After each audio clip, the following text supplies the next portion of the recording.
And we'll do the bulk of it tomorrow, and we can look at a poem. We don't have a few minutes, but we're going to look at these two poets. We've done a couple of poems by them, and the one on the right is Walt Whitman. The one on the left is Emily Dickinson, and this is 11 honors.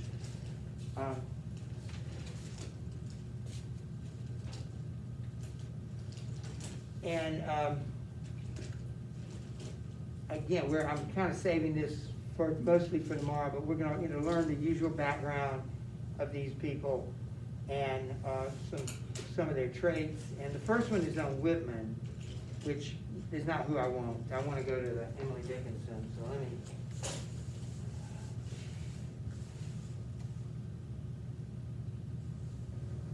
Okay.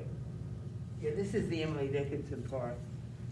And I'll just point out that she was born at the same time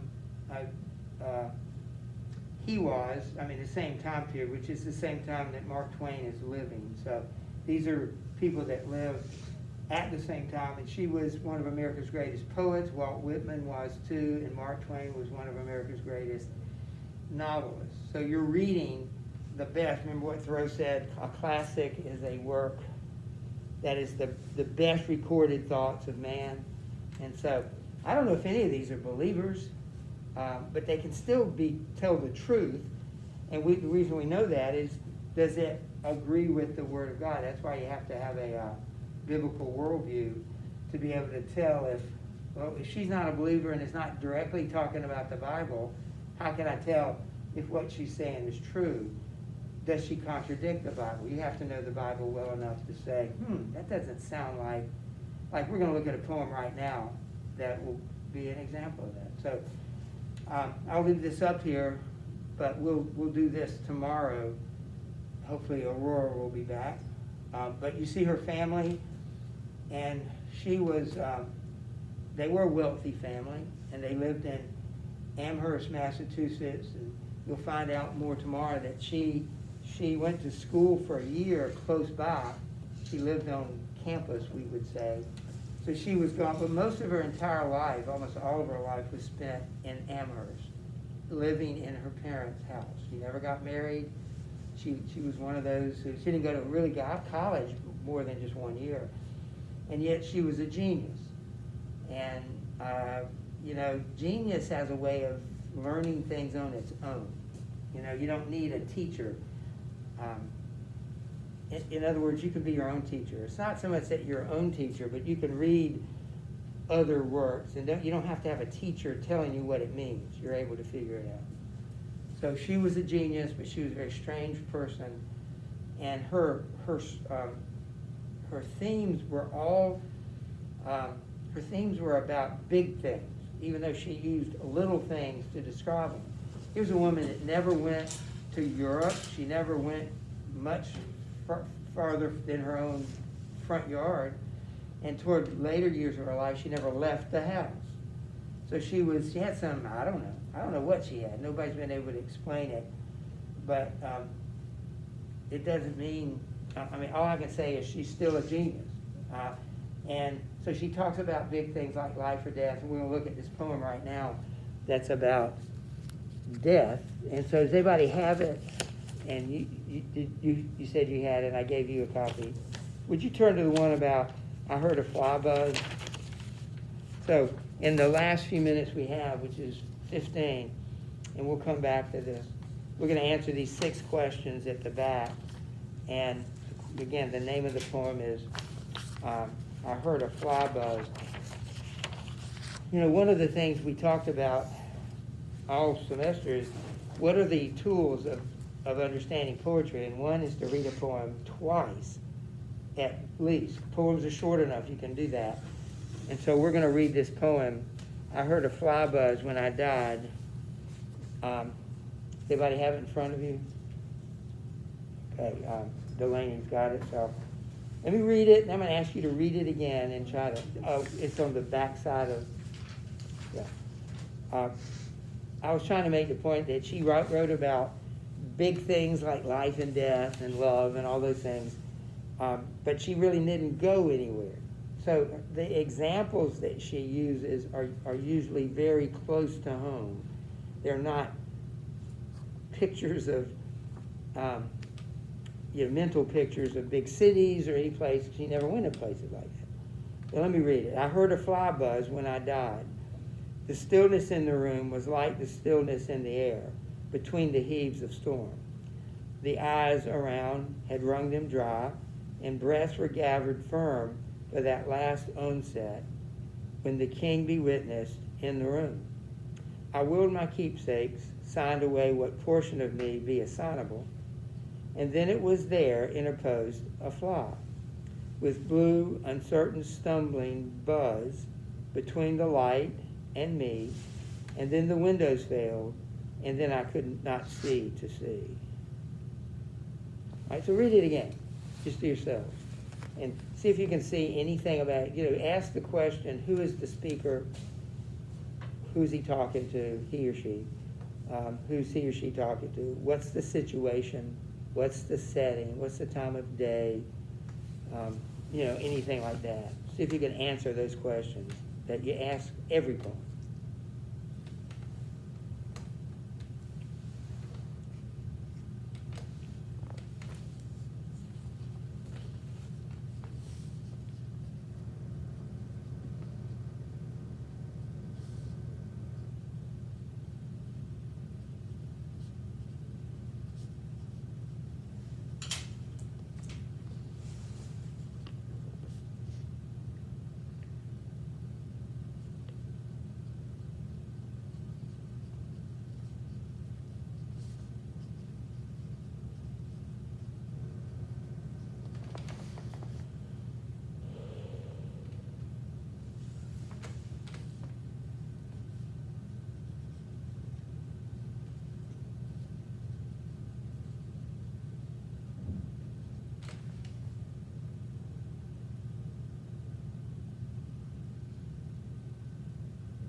So let's talk through this. We'll answer the questions as well, but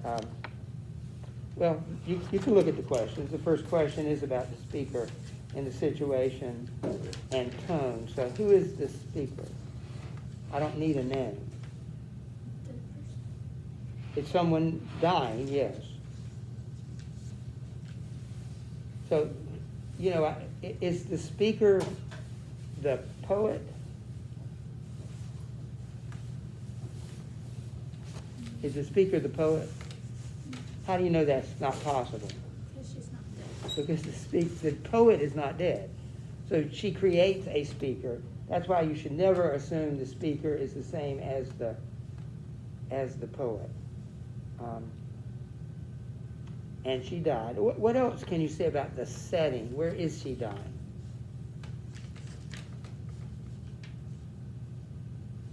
Where is she? Did you say her room? That would be a good guess. Definitely a room in a hospital. Now remember when you didn't really know that. I told you she lived in that Civil War era. So it's in a hospital. Probably not. Most people were born and died at home, not in hospitals. Most people were born in their home, prior to the modern era. So she's in a room. Is she alone? How do you know, Isabella, she's not alone? Wonder why she refers to the people as the eyes.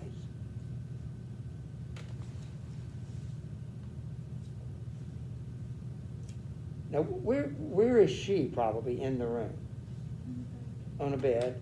So what could she see of people? She couldn't see what they were, the shoes. She couldn't see, so she's probably limited to what she could just see, literally, their faces and particularly their eyes. So they're in the room. So we've answered the first question. Who's the speaker's situation? What is the poem's tone? Tone meaning, what's the feeling of the poem? Well, somebody's dying. What would you expect the feeling to be? Sadness. But is it?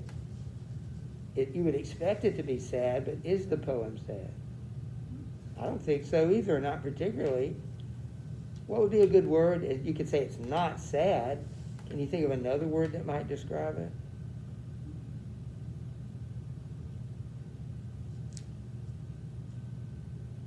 It seems like it's pretty, what's the word? Sorry, I can't even think of the word I'm looking for. Resign. R-I-S-I-G-N-E-D. Like she's resigned to the fact that she's dying. She's not fighting it. She's not surprised about it. It's just matter of fact that she's dying. So I think that's a good way to put it. Number 2, in what sense is a fly an appropriate object? In what sense would it be not appropriate? So the last thing that she focuses on before she dies is a fly. Why would that be an appropriate thing? Or you could argue it's not an appropriate. Now, when I say appropriate, it seems odd. Does it seem odd that it's a fly? Or does that seem like not so odd?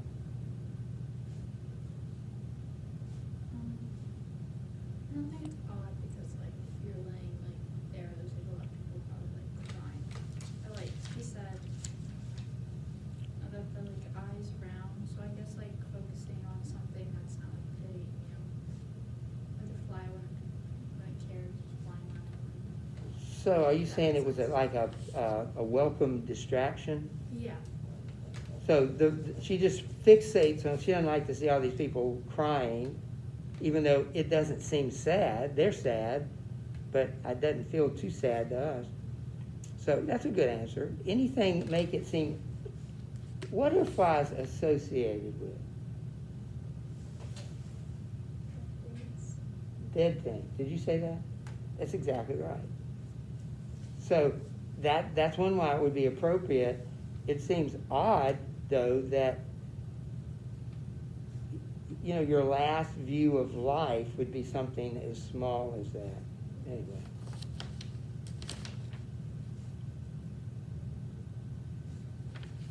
I just saw one of the notes I had taken that flies don't live very long. They have really short lifespans. All right, number 3, what connotations does the fly evoke? A connotation is feelings. In what sense might its role in the poem call into question the traditional view of death?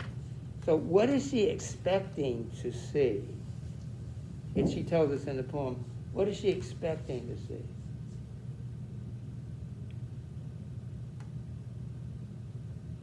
I mean, what would you hope to see right before you died? And she says she was expecting. They were waiting for that last onset when the king be witness. Who's the king? Jesus. Probably Jesus. But instead she sees a fly. What do you think maybe the author is trying to say about that? About his or her own faith? She didn't have strong faith. She did what? She didn't have strong faith. Right. So maybe the writer, Emily Dickinson, was saying, yeah, we all expect God to show up, but we're going to be disappointed when all we see is a fly and not God. That's a pretty cynical view, and I think wrong. I think for some people, we are going to see God, but not, I don't believe everybody would. So I think she's questioning that, her faith. The writer or the poet is Emily Dickinson. Because instead of seeing what she would, you've been told you'll see God, but now you're just going to see a fly. That's pretty depressing. Why does the speaker refer to the fly's blue buzz? What is meant by the word stumbling?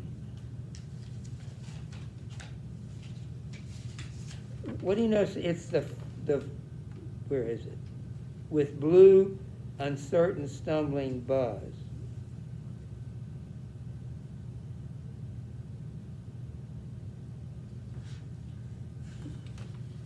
Why does she say that?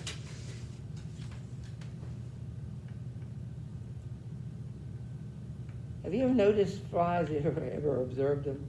They have iridescent scales on them, and so that in the light it can appear blue. But why is it a stumbling buzz? Why does she point out that the fly is stumbling? Maybe it's dying. Maybe the fly is dying as well. And what would the stumbling also suggest? What's the opposite of stumbling? You kind of referred to it. Or standing firm or walking firmly. So remember you said that her faith is a little weak here. And so the word stumbling could refer to that, could be kind of reinforce the idea that life is, her beliefs are like, they're not solid, they're weak. And we're almost done here. What does it mean that the windows failed?